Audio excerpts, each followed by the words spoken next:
राधे वृंदावनेश्वरी वृषभानुसुते देवी प्रणमामि हरिप्रिये वाञ्छाकल्पतरुभ्यश्च कृपा सिन्धुभयेव च पतितनां पावनेभ्यो वैष्णवेभ्यो नमो नमः।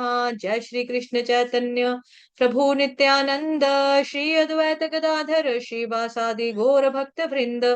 हरे कृष्ण कृष्ण कृष्ण हरे हरे, हरे राम राम राम हरे हरे। हरे कृष्ण कृष्ण कृष्ण हरे हरे, हरे राम राम राम हरे हरे। हरे कृष्ण कृष्ण कृष्ण हरे हरे, हरे राम राम राम हरे हरे। ओम नमो भगवते वासुदेवाय। ओम नमो भगवते वासुदेवाय। ओम नमो भगवते वासुदेवाय। नारायण नमस्कृत्य नरं चैव नरोत्तमम् देवीं सरस्वतीं व्यासन् ततो जयमुदीरयेत्। नष्टप्रायेष्व भद्रेषु नित्यं भागवत सेवया भगवते उत्तम श्लोके भक्तिर्भवति नैष्ठिकी। हरे कृष्ण। आप सभी भक्तजनों का, सभी वैष्णवों का, सभी भागवतों का हार्दिक अभिनंदन, हार्दिक स्वागत है आज के ग्रंथराज श्रीमद् भागवतम महापुराण की कक्षा में। तो मंगलाचरण हो चुका है, अभी हम श्रीमद् भागवतम महापुराण का श्रवण करेंगे। अध्याय नंबर है 3, समस्त अवतारों के स्तोत्र भगवान श्री कृष्ण, और श्लोक संख्या है 13। पहला कैंटो, तीसरा अध्याय, 13 नंबर का श्लोक। अष्टमे मेरुदेव्यान्तु नाभेर्जात् उरुक्रमः दर्शयन् वर्तमधीराणां सर्वाश्रम मनमस्कृतम्। गाइए सभी भक्त, जैसा भी आता गाना, कोई बात नहीं, अभ्यास करना, हमें अपराध नहीं लगता इसमें गलत गाने का। ठीक है, गाइए। अष्टमे अष्टमे दर्शयन् वर्धीराणां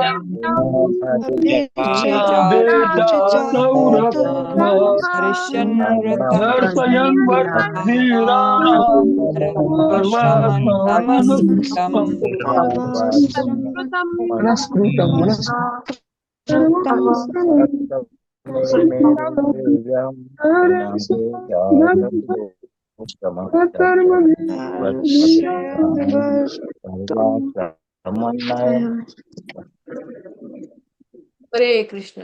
धन्यवाद आप सभी भक्तजनों का। माता जी अनुवाद पढ़ना इसका। श्री माता जी। अनुवाद। आठवां अवतार राजा ऋषभ के रूप में हुआ। वे राजा नाभि तथा उनकी पत्नी मेरु देवी के पुत्र थे। इस अवतार में भगवान ने पूर्णता का मार्ग दिखलाया, जिसका अनुगमन उन लोगों द्वारा किया जाता है जिन्होंने अपनी इंद्रियों को पूर्ण रूप से संयमित कर लिया है, और जो सभी वर्णाश्रमों के लोगों द्वारा वंदनीय है। हरे धन्यवाद कृष्ण। माता जी, यहीं तक रखेंगे अभी फिलहाल, ठीक है, उसके बाद दोबारा आपको बुलाऊंगी। तो 8वां अवतार राजा ऋषभ का हुआ। इनके माता पिता कौन है? राजा नाभि और मेरु देवी। इस अवतार में भगवान ने सिद्धि का मार्ग दिखलाया, जिन्होंने अपनी सभी इंद्रियों को नियंत्रित कर लिया है और सभी आश्रम वाले लोगों के द्वारा वंदनीय है। ऐसे लोगों के द्वारा इस पथ का अनुसरण किया जाता है। जब हम लोग तीर्थंकर की बात करते हैं ना, जो जैन मुनियों की परंपरा के रूप में हम देखते हैं, तो सबसे पहले जो तीर्थंकर हुए वो ऋषभ देव जी ही हैं। उन्हीं के पथ पर वो लोग चलते हैं, और धीरे धीरे उन्होंने क्या किया, जैन संप्रदाय बना दिया। तो उस जैन संप्रदाय के जो प्रथम तीर्थंकर होते हैं या हुए हैं, वो कौन है? हमारे भगवान ऋषभ देव जी हैं। और ऋषभ देव जी ने सिद्धि के मार्ग को दिखाया, मतलब सिद्धि के मार्ग को दिखलाया कि हम सिद्धि को कैसे प्राप्त कर सकते हैं। और उनके चरित्र में हम देखेंगे कि वो समस्त भूमंडल के एकमात्र शासक थे। उनके 100 बेटे थे, 100 पुत्र थे उनके, और उन्होंने उन 100 पुत्रों को बहुत सुंदर सुंदर उपदेश दिए हैं। फिर उन्होंने सब कुछ त्याग कर जगह पर, हर जगह पे मतलब जगह जगह पे ऐसे ही वो लेटे रहते थे, वो मल मूत्र एक ही जगह पर मतलब कि त्याग दिया करते थे, उसी जगह पे लेटे रहते थे। और उसी के ऊपर लेटते थे, तो इसके बारे में मैं आपको बताऊंगी। उसके बाद भी उस जगह से दिव्य सुगंध व्याप्त होती थी चारों तरफ। ऐसे शरीर में सिद्धियां आ गई थी उनके भगवान ऋषभ देव की। तो वही जैन मुनियों को प्रथम तीर्थंकर माने जाते हैं। तो कोई भी व्यक्ति यहाँ पर ये सुनकर ये चीज ना सोचे कि हाय एक ऐसे भगवान है जो मतलब मलमूत्र में ही लेट जाते थे। तो आपको मालूम होगा कि जो कृष्ण भगवान जी, क्योंकि उन्हीं के अवतारों की बातें कर रहे हैं ना हम यहाँ पे, जो भगवान है भगवान जी का जो मल मूत्र भी होता है ना, उसमें से चंदन की खुशबू आती है। और जब कृष्ण भगवान जी के लिए बताया जाता है कि कृष्ण भगवान भी जब इस तरह से मल मूत्र का त्याग किया करते थे, तो 15-15, 20-20, 25-25 किलोमीटर तक उसकी खुशबू जो थी वो फैली रहती थी। और चंदन की तरह उसकी खुशबू होती थी, अगरबत्ती की तरह खुशबू होती थी, मतलब अच्छी खुशबू होती थी। लेकिन हमारे जैसे हम क्यों ऐसे घृणा करेंगे यहाँ पे, आए हाय ये तो ऐसे लेट जाते थे। क्योंकि हम अपने हिसाब से जज करते हैं ना, हम अपने हिसाब से देखते हैं, क्योंकि हमने भौतिक संसार में क्या देखा है। हमने भौतिक संसार में गंदगी देखी, हम खुद गंदे हैं। हमारे अंदर भी गंदा है, हमारे बाहर भी गंदा है। हमारे पसीने से क्या निकलता है, बदबू आती है। भगवान के पसीने से ब्रह्मांड का निर्माण हो रहा है ना। भगवान की जो रोए हैं वहां से देखो ब्रह्मांड उत्पन्न हो रहे हैं। तो हम जब बाथरूम में जाएंगे, अपने ही फैमिली का जो बंदा होगा जो आपसे बहुत प्रेम करता होगा, वो कहेगा आए हाय, बाहर आके बोलेंगे कितना गंद है। तो 2-3 बारी फ्लश करेंगे, ढल ढल ढल ढल, फिर कहीं जाके साफ होगा, फिर कोई दूसरा व्यक्ति जाएगा। ये कई बारी होता है कि अब खुद हम गए, दोबारा से हमको जाना पड़ गया, और अपनी ही स्मेल से हमको घुटन होने लगते हैं कि कितनी स्मेल है यहाँ पे। तो हम तभी करके हम लोग जज करते हैं कि नहीं, क्योंकि हमने गंदगी देखी है ना, हम गंदे हैं ना, इसीलिए हमें लगता है कि दूसरे का भी मलमूत्र ऐसा होगा। लेकिन यहाँ पे भगवान के बारे में बात की जा रही है। तो हमें कभी ऐसा नहीं सोचना कि ये क्या करते थे, ये तो जहां पे करते थे वहीं पे लेट जाया करते थे। बिकॉज भगवान की हर वस्तु दिव्य होती है, भगवान से जुड़ा हुआ हर चीज, जुड़ी हुई हर चीज जो है वो दिव्य है। ठीक। तात्पर्य जगत गुरु शील प्रभुपाद द्वारा, शील प्रभुपाद की जय। हरे कृष्ण। माता जी पढ़ना। जी माता जी। श्रीला प्रभुपाद की जय। मानव समाज स्वाभाविक रूप से जीवन की आश्रमों तथा वर्णों के अनुसार 8 वर्गों में विभाजित है। 4 वृत्ति परक तथा 4 सांस्कृतिक उत्थान से संबंध विभाग, बुद्धिजीवी वर्ग, शासक वर्ग, उत्पादक वर्ग और श्रमजीवी वर्ग, ये 4 वृत्ति परक वर्ग हैं। विद्यार्थी जीवन, गृहस्थ जीवन, वानप्रस्थ जीवन एवं सन्यासी जीवन, ये आध्यात्मिक साक्षात्कार के पथ पर सांस्कृतिक उत्थान के 4 सोपान है। हरे हरे कृष्ण। कृष्ण। धन्यवाद माता जी। तो 4 वर्ण 4 आश्रम, ठीक है।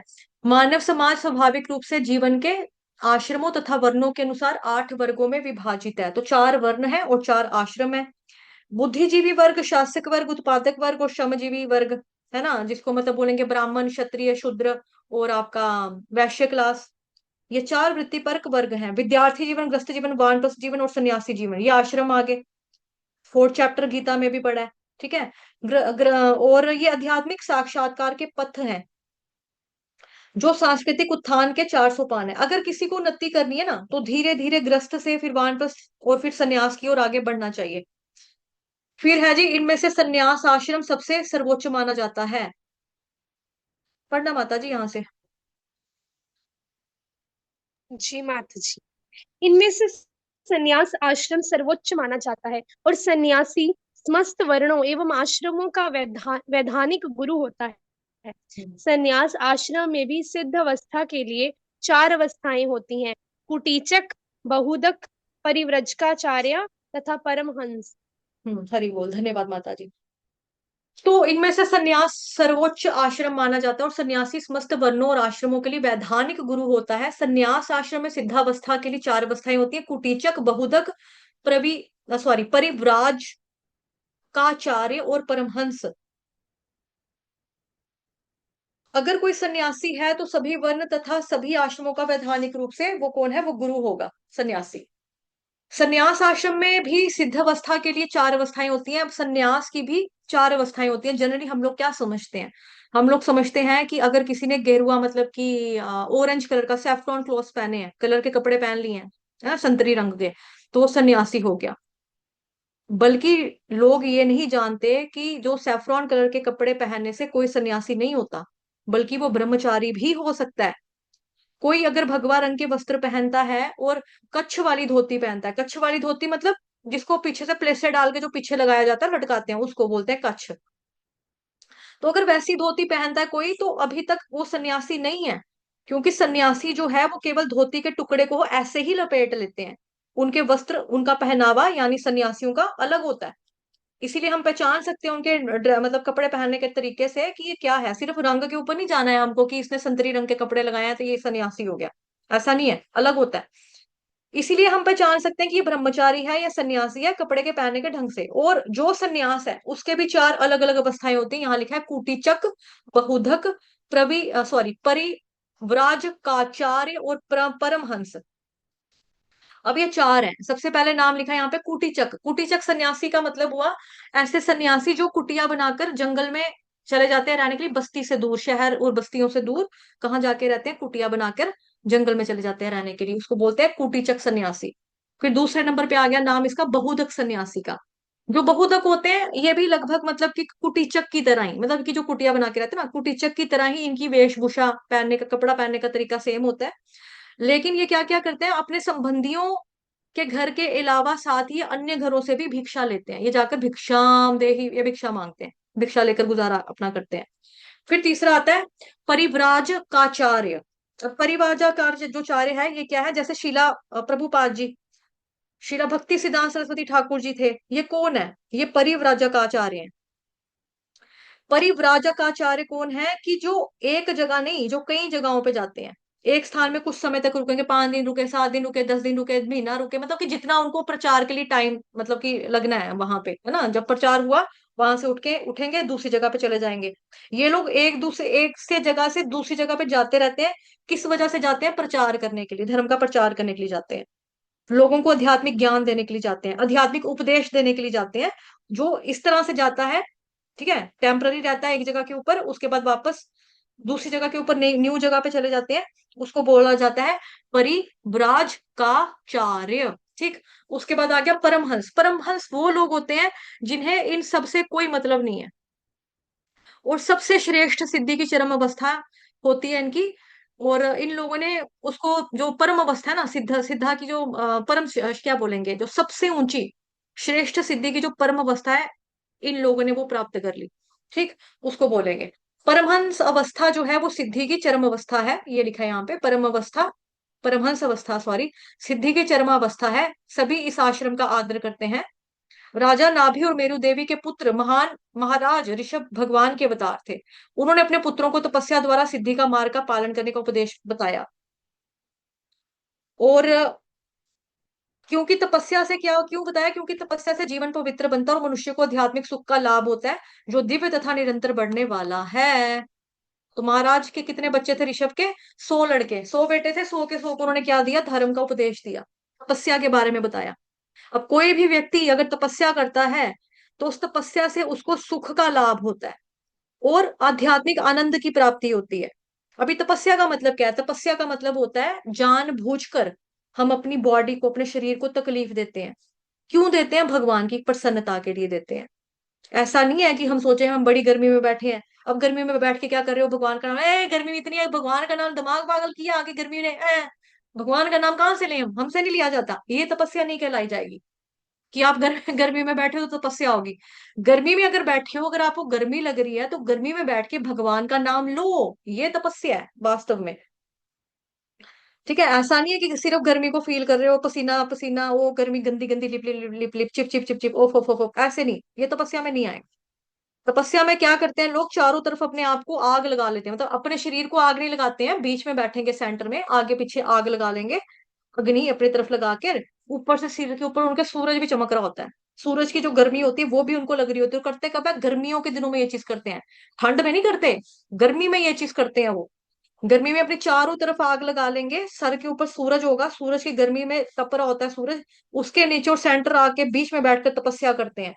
अभी कई लोग आप देखते हो वीडियोस वगैरह में देखते हैं, जैसे कि केदारनाथ, बद्रीनाथ, है, ये आपका कैलाश पर्वत जो हो गया, हिमालय पर्वत जो हो गया, कैलाश पर्वत नहीं, हिमालय पर्वत जो हो गया, उधर जाके वो तपस्या करते हैं और बर्फ के बीच में बैठ के आपने देखा होगा ना, कई वीडियोस आती हैं ऐसी, बर्फ के ऊपर साधु बैठा है तो बर्फ में ही समाधि ले लेता है, बर्फ बड़ी बड़ी, उधर ही मर गया, उधर ही प्राण त्याग दिए।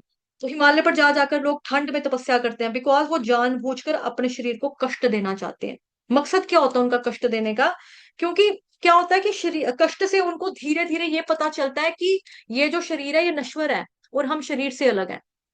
मतलब जो ज्ञान हमको भगवत गीता पढ़कर लग गया कि हम आत्मा है, हम शरीर नहीं है, उस ज्ञान को प्राप्त करने के लिए ये लोग अपनी बॉडी को कष्ट देते हैं। ठीक, कि हम नश्वर है, हमारा शरीर जो है वो नश्वर है, लेकिन हमारा शरीर और हम अलग हैं।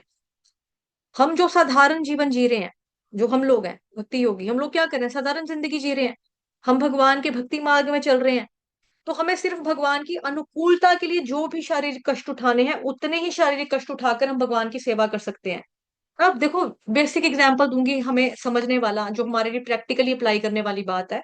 क्या है कि जैसे हम मान भगवान कृष्ण का नाम लेते हैं ना, माला करते हैं, नाम जप करते हैं, तो बिना मोबाइल चलाए बिना कर लो, बिना टीवी देखे कर लो, बिना गाड़ी ड्राइव किए कर लो। अगर माला करनी है तो गाड़ी रोक लो कहीं पे, तो गाड़ी रोकते हुए वो कर लो। कहीं देखते हैं गाड़ी चलाते चलाते हरे कृष्ण कृष्ण कृष्ण हरे राम राम राम हरे हरे, तो उसमें अगर गाड़ी चलाते हुए आपको करना तो मुंह से खुला बोलो, मतलब खुला बोलो, ओपन में मुंह से बोलो, लेकिन माला मत पकड़ो हाथ में।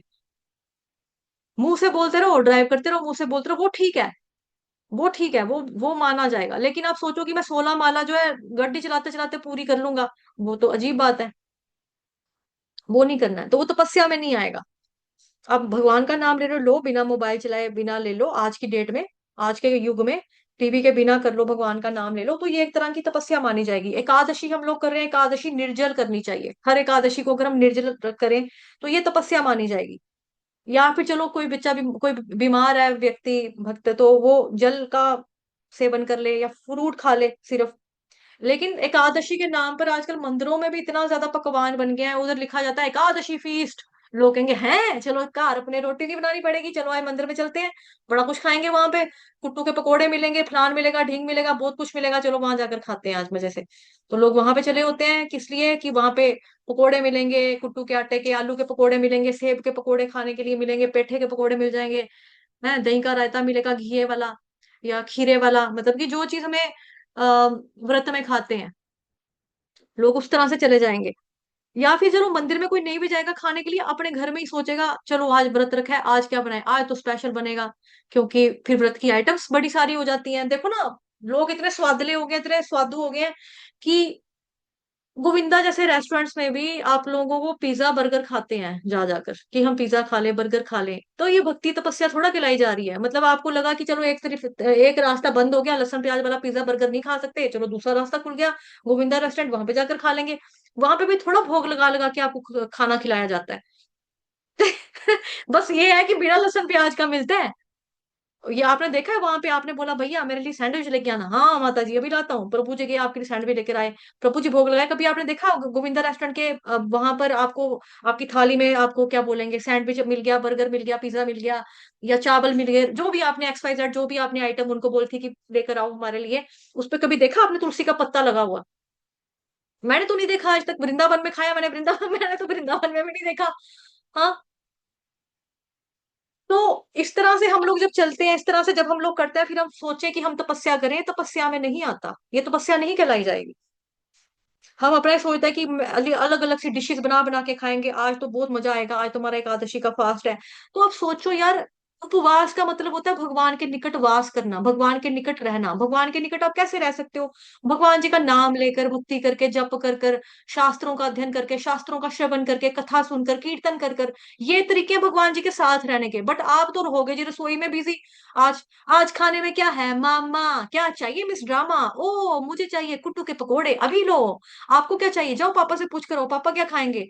पापा कह रहे हैं भाई मेरे लिए ये लेकर आओ, पापा कह रहे हैं मेरी फ्रूट की चाट लेकर आओ, पापा कह रहे हैं मेरे लिए ये लेकर आओ। छोटू चुन्नू क्या कह रहा है, चुन्नू कह रहा है मेरे को ये मैंगो शेक बना कर दो, मेरे को रसना, ये रसना तो बेचारा पिएगा नहीं, क्या बोलेंगे, मैंगो शेक बना के दो, बनाना शेक बना कर दो। तो अलग अलग से व्यंजन बना रहे हो, डिश बना रहे हो, आपको तो रसोई में लगे रहे पूरा दिन, आपने भगवान का नाम क्या लिया फिर एकादशी वाले दिन? है ना। तो चलो जो व्यक्ति बीमार है नॉर्मल खाना भी खा सकता है ना, मतलब कि नॉर्मल आलू खा ले। चलो आलू नहीं खाना तो आलू बनाने में भी टाइम लगता है, जाया हो रहा है, आप फ्रूट खा लो, केला लाओ बाजार से, संतरा लाओ, इतना सारा फ्रूट होता मार्केट में। दो केले अगर बंदे ने खा लिए हो तो दो केले से ताकत पूरी हो जाती है व्रत रखने की। औरतों को तो वैसे भी अभ्यास होता है ना व्रत रखने का, करवा चौथ का व्रत रखती हैं औरतें। एक दिन अगर महीने में 2 दिन अगर भूखी मतलब लाइक भूखा प्यासा रह भी लेगा व्यक्ति तो कोई बहुत बड़ी बात नहीं हो जाती कि हाय हमने निर्जला रखी, हाय हाय कमजोरी, ओए कमजोरी, कोई कमजोरी नहीं आती है ऐसी। उल्टा हमारी साइंस भी ये बोलती है कि 15 दिन में अगर आप एक दिन अपना खाना मत खाएंगे, नहीं खाएंगे, पेट अपना खाली रखोगे, तो आपको असीम शक्तियां प्राप्त होती हैं, स्पिरिचुअली भी असीम शक्तियों का आपको अनुभव होता है। आपको धीरे धीरे शक्तियां आती है, आपकी पोटेंसी बढ़ती है, आपकी भक्ति करने की पोटेंसी बढ़ती है। तो ऐसे भी लोग कहते हैं कि महीने में 2 बार कम से कम बंदा पूरा भूखा रहना चाहिए।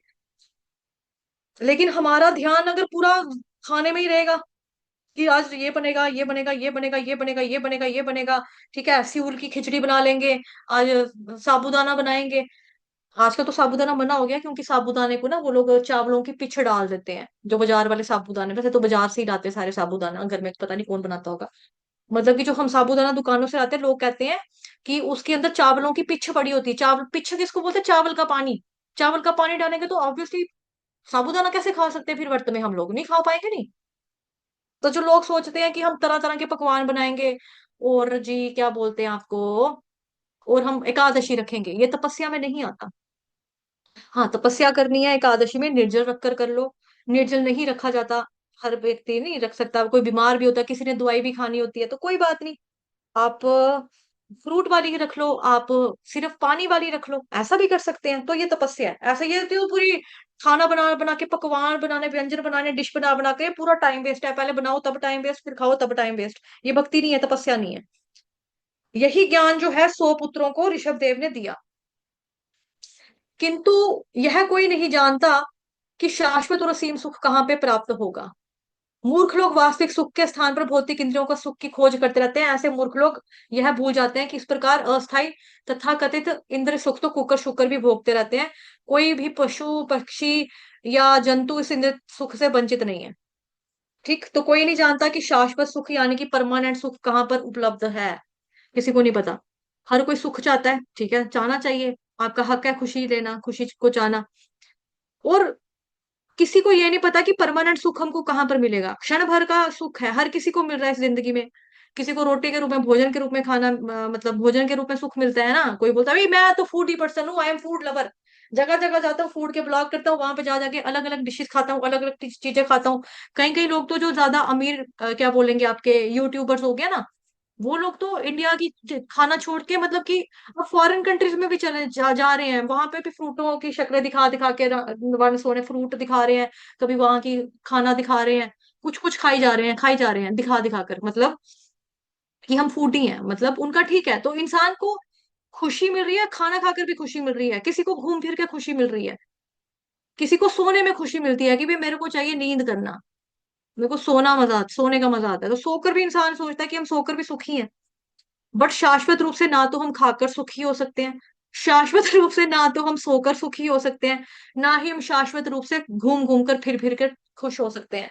क्योंकि क्या बोलते हैं, ईस्ट और west, home is the best. जग घूमया थारे जैसा ना कोई। अपना घर याद आता ना एंड में, जितनी मर्जी रोटियां खा ले बंदा, जितना मर्जी पकवान खा ले बंदा बाहर जाके, लेकिन घर का खाना, माँ के हाथ का खाना, है ना। जग घूमया थारे जैसा ना कोई। जितना मर्जी इंसान सोता रहे, है, ऑफिस क्या बोलेंगे आपका, लोग ऑफिस में भी नैप ले लेते हैं, फिर आपका जो हम ट्रैवल करते हैं ट्रेन में भी सो जाते हैं, एरोप्लेन में भी सो जाते हैं, जो लॉज ये जो बने होते हैं, रूम्स बने होते हैं, क्या बोलते हैं उस रूम को, क्या बोलते हैं उस रूम को जहां पे रेस्ट करते हैं, चलो जो भी बोलते हैं, मुझे नाम याद नहीं आ रहा। वहां पे भी एयरपोर्ट पे होता है ना, वहां पे भी जाके लोग रेस्ट करते हैं, सो जाते हैं वहां पे जाकर भी। लेकिन फिर होटल में जाते हैं, होटल में भी नरम नरम बिस्तरे होते हैं, वहां पे जाकर भी सो जाते हैं। लेकिन फिर क्या कहता है, जग घूमया हमारे बेड के जैसा बेड ना कोई। ईस्ट और west, home is the best. तो इस तरह से वैसे ये होम जो है ना, ये भी लाइक बेस्ट नहीं है, क्योंकि ये भी टेम्पररी है, ये भी परमानेंट तो नहीं है। लेकिन कोई सोचे कि रोटी खाकर घूमने में सोने में हमको प्राप्त हो जाएगा, बट ये शाश्वत रूप से ना तो खाकर ना सोकर ना घूमकर हमको सुख प्राप्त हो सकता है। कुछ भी शाश्वत रूप से अमर्थ है, असमर्थ है प्राप्त करना। क्यों असमर्थ है? क्योंकि हम जीव जो है ना इस शरीर के अंदर बद्ध हैं, बंधे हुए हैं। और शरीर की एक लिमिट होती है, एक सीमा होती है शरीर की। शरीर की एक अपनी मांग होती है, डिमांड होती है शरीर की, उसके अनुसार ही हम इस संसार की वस्तु का भोग कर सकते हैं। जैसे मेरे को बोले कोई, चल तुझे राजमा चावल बड़े पसंद है, मैं बोलूंगी हाँ नानी मुझे राजमा चावल बहुत पसंद है, कोई बात नहीं, मेरी नानी ने बोला आजा ना तू नानी के घर में जब आएगी ना मैं तुझे राजमा चावल खिलाऊंगी। मैंने कहा अच्छा ठीक है। मैं पहुंची जी नानी के घर में गर्मी की छुट्टियां मनाने। नानी ने मुझे नाश्ते में राजमा चावल दे दिए, नानी ने मुझे दोपहर की रोटी में राजमा चावल दे दिया, मामू ने मेरे को रात को राजमा चावल खिला दिए, मामू मुझे घुमाने के लिए लेकर गए अपने शहर में, मामू ने मुझे वहां पे राजमा चावल खिला दिए। मैं अक जाऊंगी। जो चीज मेरे को महीने में एक बार खाकर सुख की अनुभूति होती है कि हाँ मेरे को राजमा चावल खाना पसंद है, कोई व्यक्ति मेरे को रोज सुबह दिन शाम रात राजमा चावल राजमा चावल राजमा चावल राजमा चावल खिला रहा है खिला रहा है खिला रहा है, मैं पागल हो जाऊंगी राजमा चावल। फिर मैं कहूंगी बस मैंने नहीं, मैंने अपने घर जाना है, मैंने नहीं रहना आपके घर में। वो कहेंगे क्या हो गया बेटा, हमसे गलती होगी आपको तो क्या हो गया? नहीं आप राजमा चावल के अलावा कोई सब्जी नहीं खिला रहे मुझे, कुछ और भी तो होता है खाने के लिए, तो बहुत बड़ा कुछ है। कहेंगे बट हमने तो इसलिए बनाया क्योंकि आपका फेवरेट, आपको पसंद है इसलिए बनाया था बेटा हमने। नहीं हमने नहीं, मैंने नहीं खाना, मैंने अपने घर जाना है। बच्चा दुखी हो जाएगा। मेरे को आइसक्रीम खाना पसंद है, रोज मेरे को आइसक्रीम सुबह शाम दोपहर रात, सुबह शाम दोपहर रात, आइसक्रीम आइसक्रीम कुल्फी कुल्फी आइसक्रीम आइसक्रीम कुल्फी कुल्फी, चॉकलेट चॉकलेट चॉकलेट चॉकलेट, रोज रोज यही यही देता जाएगा देता जाएगा देता जाएगा। नहीं मजा आएगा ना। इंसान की फितरत कैसी है, ये मीठा खा के भी बोर हो जाता है, नमकीन खा के भी बोर हो जाता है, इसको वक्त वक्त पे चीजें बदलती रहनी चाहिए। इसको चटपटा मीठा खट्टा नमकीन सब कुछ इसको मिलता रहना चाहिए टाइम टू टाइम, तो ये इंसान खुश रहता है। तो जो चीज मेरे को फेवरेट है, जो चीज मेरी अच्छी लगती है ना मेरे को, वो भी परमानेंट खुशी नहीं दे सकती है। ये बेवकूफी है हमारा ये सोचना कि हमको घूम कर फिर कर सोकर खाना खाकर मजा आएगा तो हम खुश हो जाएंगे। लिमिट है हमारी, डिमांड होती है हमारी बॉडी की एक, उसके अनुसार ही हम वस्तुओं का भोग कर सकते हैं। अगर चलो भोग भी कर लिया, कोई मेरे को बोले कि चलो ठीक है इसको तो चॉकलेट बड़ा पसंद है, मैंने सुबह दोपहर शाम रात चॉकलेट खाया खाया खाया खाया खाया खाया, मैं अक्की भी नहीं, लेकिन वो मेरे को तब भी नुकसान देगा ना मेरी हेल्थ को, शुगर करेगा, आपको दांतों में कीड़ा लगा देगा, है ना। जो चीज खाओगे ठंडा गर्म खाओगे वो दांतों में पीड़, पीड़ क्या बोलते हैं, दर्द उठेगी, दर्द होने लग जाएगी आपको। तो वस्तुओं का भोग कर कर भी खुशी नहीं मिलेगी ना फिर। तो उसकी सीमा में रहकर जब हम त्याग को भगवान जी की सेवा में लगाएंगे तब धीरे धीरे हमारा शरीर जो है वो सच्चिदानंद देह के रूप में परिवर्तित होता है, तब होने लगेगा। तब जाकर के हम वास्तविक रूप से सच्चे आनंद को मतलब कि अनुभव कर सकते हैं। तो वो केवल आनंद जो हमें फील होता है वो केवल भक्ति के माध्यम से, भक्ति से ही हमको मिलता है, ऐसे नहीं मिलेगा। अल्पज्ञ लोग मतलब किंतु मूर्ख लोग तो भूल जाते हैं कि इस प्रकार का अस्थायी तथाकथित इंद्रिय सुख तो कुकर शुकर भी भोगते हैं। तो अल्पज्ञ लोग जो हुए, जो कम बुद्धिमान होते हैं, वो शाश्वत सुख और सच्चिदानंद को नहीं जानते हैं, और ना ही उनकी वो कामना करते, बिकॉज जिसको पता ही नहीं है वो कामना क्या करेगा। अब जैसे किसी ने कोई चीज देखी नहीं हो, किसी ने कोई चीज खाई ना हो, उसकी क्या क्या इच्छा होगी उसको लेकर, वो होगा नहीं ना। जैसे कोई बच्चा है, छोटे होते से वो बेचारा घर में ही रहा, सारी जिंदगी वो घर में ही रहा घर में ही रहा घर में ही रहा, उसको नहीं पता बाजार में आइसक्रीम मिलती है, उसको नहीं पता बाजार में कुरकुरे मिलते हैं, नमकीन मिलता है, कोल्ड ड्रिंक भी कोई चीज होती है, पिज्जा बर्गर भी कोई चीज होती है, उसको पता ही नहीं। वो हमेशा अपने घर में रहा, उसको मम्मी ने जो खिलाया खाना उसने वही खाया। उसको सब्जियों का ज्यादा पता होगा कि ये टिंडा है, तोरी है, करेला है, भिंडी है, चलो ये पता लग गया, लेकिन उस बच्चे को बाहर निकाला ही नहीं, उसको पता ही नहीं लगा। अब बच्चों को जब बच्चे जाते हैं ना स्कूल में, तेरे टिफिन में क्या है, मैं पास्ता लेकर आया हूँ मेरी मम्मा ने बनाया, तेरे टिफिन में क्या है, मेरी मम्मा ने ब्रेड दी है मुझे जैम के साथ। अच्छा, मेरी मम्मी ने तो मेरे को फुल्का दिया यार सब्जी के साथ। यार तू रोज फुल्का लेकर आता है, अपनी मम्मी को बोलना पास्ता लेकर आ तू कल।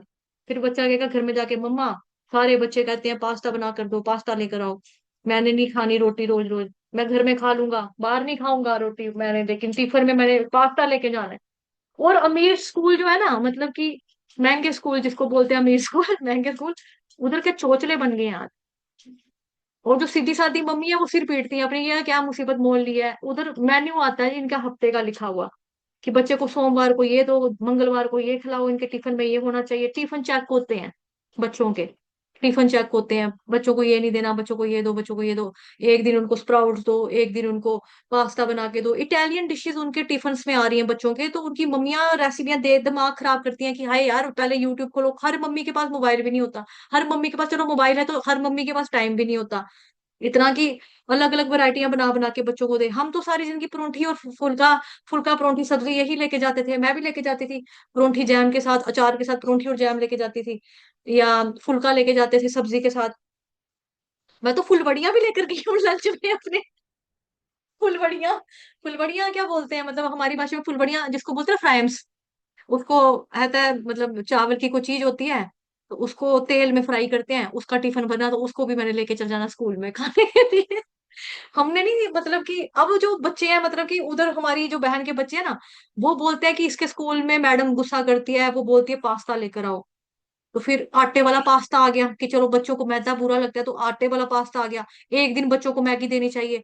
अब मेरी एक कजन है, वो टीचर है स्कूल में, वो कहती है, एक पेरेंट है उनके स्कूल में, वो अपने बच्चे को ना कोई गंदी चीज नहीं खिलाते, ना घर में तो ना स्कूल में। तो वो अपने घर का खाना लेकर आता है बच्चा, मतलब कि अपने घर में जो बना उसका, चाहे सब्जी बनी है, चाहे फुल्का, सब्जी का फुल्का लेकर आए, चाहे परोंठी के साथ वो सब्जी लेकर आए, जो भी लेकर आएगा अपने घर की चीज लेकर आएगा। अब वो जो दूसरे बच्चे खाते हैं चीजें अलग अलग, है ना, कोई पास्ता खा रहा है, किसी के बच्चे के टिफिन में मैगी है, तो वो ना उनकी मांगता है, उनको जा जाके बोलता है मेरे को दो। बच्चे जो है, छोटे छोटे बच्चों को, नर्सरी लोअर केजी के बच्चों को कोई समझ थोड़ा होती है, वो कहेगा जा जाके अपना टिफिन खा, मैं क्यों दूं तुझे अपनी रोटी, अपनी खा के आ। तो कई बच्चे धक्का भी मार देते हैं उसको। और कई बार क्या होता है, वो जो बच्चा है, मेरी बहन सुनाती, कहती दीदी वो ना जमीन से उठा के मैगी बेचारा खाता है, बड़ा तरस आता है उसके ऊपर, बहुत तरस आता है। कहती मैं ना सोचती हूँ कि मैं इसके पेरेंट्स से बात करूं। मैंने कहा, उसके मैंने पेरेंट्स को ये भी बोला कि आपका लड़का ना जमीन से उठाकर खाता है। वो कहती कोई बात नहीं, खाने दो, हम नहीं देंगे इसको, ना हमने कोल्ड ड्रिंक देनी, ना हमने पैसे देने हैं, ना हमने इसको वो देना है। कहती कोई बात नहीं, तरसता है तरसने दो, इसको नहीं देना है। क्योंकि उन्होंने एक डिसिप्लिन रखा हुआ है अपने घर का कि हमने बच्चे को बाहर की चीजें गंदबला नहीं खिलाना। तो बाकी पेरेंट दे रहे हैं, लेकिन उसके पेरेंट खुद के नहीं दे रहे हैं। वो कहते हैं इकलौता बच्चा क्लास में वो है जो नीचे से जमीन से पड़ी दूसरे की चीज उठा उठा के खाता है। तो मतलब कि ऐसा, मतलब मैं बता रही हूँ आपको। तो कई लोग जो होते हैं यहाँ जैसे बात की जा रही है कि मूर्ख लोग जो होते हैं वो सोचते हैं, भूल जाते हैं इस चीज को। तो अल्पज्ञ लोग जो हैं, जो कम बुद्धिमान लोग हैं, वो शाश्वत सुख सच्चिदानंद को नहीं जानते, ना ही उस सुख की कामना करते, बिकॉज उसने कभी देखा नहीं ना। कोई बच्चा बाहर नहीं गया, उसने कभी आइसक्रीम नहीं खाई, उसको क्या पता आइसक्रीम का क्या स्वाद होता है, उसको मालूम ही नहीं, है ना। तो वो भौतिक सुख भौतिक इंद्रियों के द्वारा जो प्राप्त हो सकता है, उसी को प्राप्त करने की प्रैक्टिस करते रहते हैं कि ये हमें मिला, इसमें मजा आया, तो चलो उसी का अभ्यास करो। जो भौतिकतावादी लोग हैं, उनको एक चीज में सुख का अनुभूति हुई, उसी चीज के मगर लगे रहेंगे, उसी चीज के पीछे पड़े रहेंगे कि हाँ इसके लिए हमें पिछली बार मजा आया था, इस बार और अभ्यास करेंगे और प्रैक्टिस अच्छे से करेंगे और ज्यादा मजा लेंगे, और मजा लेंगे और मजा लेंगे। बट हमारी बॉडी की, हमारे शरीर की कुछ लिमिटेशंस है, इसीलिए उसके द्वारा भोग करने की भी सीमा है ना। जब बॉडी ही हमारी लिमिटेड बनी है तो भोग करने की भी सीमा लिमिटेड है। ये हमारे शरीर की अपूर्णता है। हरे कृष्ण। मेरी आवाज आ रही है? बिकॉज यहाँ पे नेट स्विच हुआ है, लाइट गई है, पता नहीं आई है, कुछ हुआ है। हरे कृष्ण, हरे कृष्ण। भावे प्रभु जी, आवाज आ रही है? जी माता जी। ठीक है, ब्रेक तो नहीं हुई थी बीच में?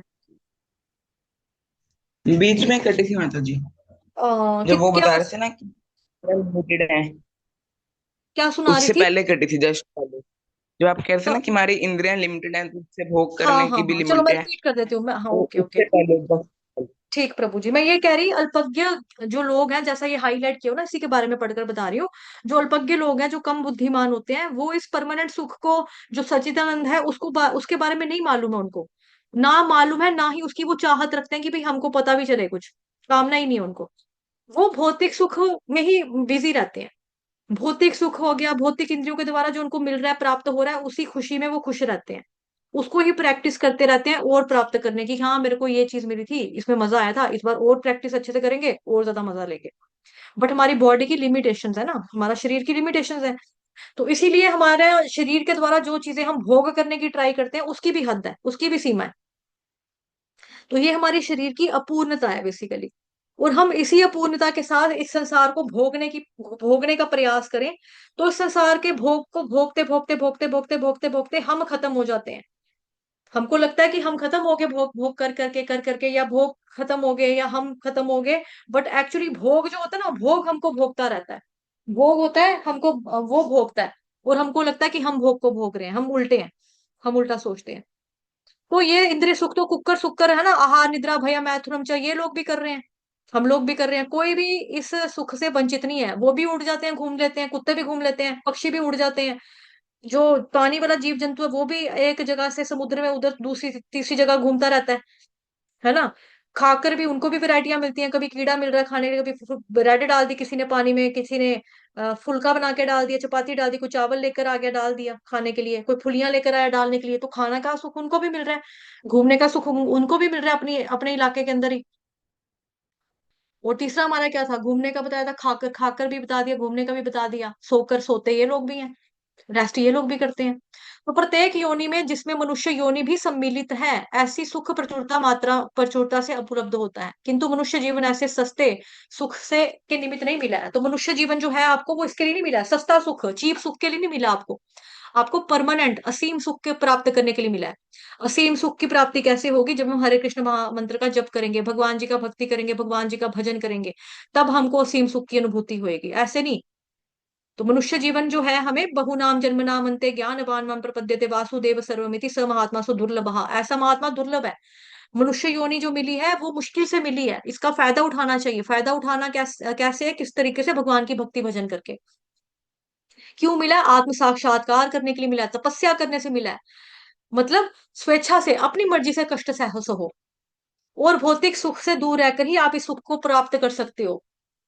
है ना, जो आपने उसमें पढ़ा था, भागवतम महापुराण में पढ़ा था आपने श्लोक एक, वासुदेवे भगवती भक्ति योग प्रयोजितः जन्यते आशु वैराग्यै ज्ञानै च यद हेतुकम्। पहले कैंटो का दूसरे चैप्टर का 7 नंबर का श्लोक, कि भगवान कृष्ण की भक्ति करने से क्या होता है, मनुष्य तुरंत ही अहेतुक ज्ञान और संसार से वैराग्य प्राप्त कर लेता है।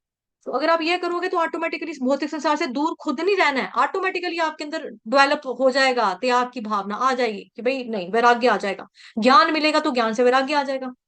तो जो लोग भौतिक आनंद से अपने आप को पृथक रखने में पटु है, वो धीर अर्थात इंद्रियों द्वारा विचलित ना होने वाले व्यक्ति कहलाते हैं। जिन लोगों ने प्रैक्टिस कर ली कि भाई भौतिक लालसा, भौतिक लालच आपके सामने आ गया, ये देख कितना सुंदर, ये देख अच्छी गाड़ी, ये देख क्या लिफ्ट है, ये देख क्या लड़की है, ये देख क्या खाने की चीज है, वो हो कितना स्वाद है, वहां जाएंगे कितना मजा है घूमने का।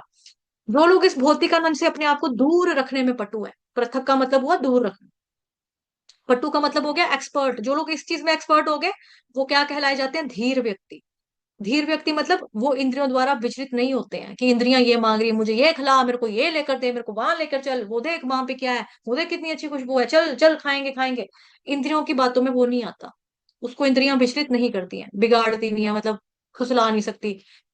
तो केवल ऐसे धीर व्यक्ति ही संन्यास आश्रम ग्रहण कर सकते हैं। तो संन्यास आश्रम किसको ग्रहण करना चाहिए, जिसने अपनी इंद्रियों पे काबू कर लिया। ठीक है, आपके उपदेशामृत का पहला श्लोक भी है ना, वाचो वेगम उदरस्त, है ना वो वाला श्लोक। और क्रमशः परमहंस के पद को प्राप्त कर सकते हैं, जिसका पूरा समाज हर व्यक्ति, जिसकी पूजा, सॉरी पूजा हर समाज का, पूजा समाज का हर व्यक्ति करता है। तो परमहंस जो होते हैं उनकी पूजा हर व्यक्ति करता है समाज में। तो राजा ऋषभ जो है, उन्होंने इस संदेश का प्रचार किया, इसी संदेश का, तपस्या का, परमहंस के पद का, कि कैसे करना है, इंद्रियों को कैसे काबू में करना है। और तपस्या में अपने जीवन लगाओ, इस तरह से उन्होंने बताया। और राजा ऋषभ के ने इस संदेश का प्रचार किया, और अंतिम समय में वे अपनी समस्त शारीरिक आवश्यकताओं से विलग हो गए थे। शारीरिक आवश्यकताओं से अलग हो गए, जो दुर्लभ अवस्था है, जिसका अनुकरण मूर्ख नहीं कर पाते। अनुकरण की बात है यहाँ पे, अनुसरण नहीं है, अनुकरण, यानी कि जिसकी नकल तक मूर्ख नहीं उतार पाते, कि भाई आपकी शरीर कुछ मांग रहा था, शरीर की जरूरतें थी, उससे भी अलग हो गए, बेसिक नीड से भी अलग हो गए। तो जो दुर्लभ अवस्था है, जिसको मूर्ख नहीं समझ पाते, लेकिन सभी लोग इनकी पूजा करते हैं, लेकिन सभी लोग इसकी पूजा करते हैं। ठीक, चलिए, कल हम पढ़ेंगे अब। कल कल मेरा एग्जाम है। ओके, कल मेरा एग्जाम है, तो मैं देखती हूँ कल आपकी खाली भगवत गीता की क्लास लगेगी या भागवतम की लग सकती है। अगर तो श्लोक में बातें छोटी बताने वाली हुई तो लगा सकते हैं, अगर सिद्धांत वाली कोई बातें हुई तो शायद नहीं लगेगी। ठीक, भगवत गीता की तो पक्की बात है कि वो लगेगी। वाञ्छा कल्पतरुभ्यश्च कृपा सिन्धुभैव च पतितानां पावनेभ्यो वैष्णवेभ्यो नमो नमः। अनंत कोटि वैष्णव वृंद की जय। जगत गुरु श्री प्रभुपाद की जय। श्री कृष्ण चंद्र भगवान की जय। ग्रंथराज श्रीमद् भागवतम महापुराण की जय। श्रीमद् भगवद गीता यथारूप की जय। आज के अनंत की जय। आप सभी भक्तों की जय। हरे कृष्ण। धन्यवाद।